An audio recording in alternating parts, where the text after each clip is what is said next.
Welcome to our educational video. In this video, we will introduce a system-level widget called Popup Window. A pop-up window is an HMI design page and will be shown once the triggering condition is met. Let's drag and drop the pop-up window widget. This widget is invisible in your design initially. We need to create a content page and bind this page to the pop-up window. The content page can be of any size. Users have to check the Set as Pop-up Page box during the creation of the new page. Once created, users have to bind this new page with the pop-up window widget.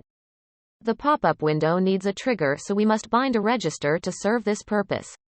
We create a new register called trigger and set its type as a Boolean variable.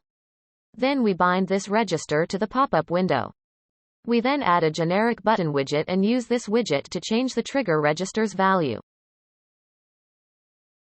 In this project, we need to extra registers called num1 and num2.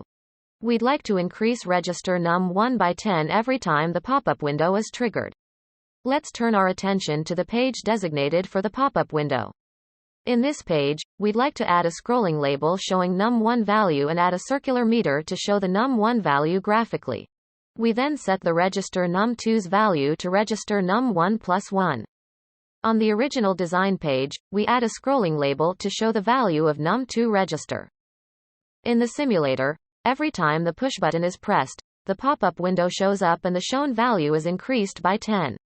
When the pop-up window is closed, the value shown is also changed according to our design. In ADE, we even provide the page scrolling bar for the pop-up window. Thank you for watching. ADE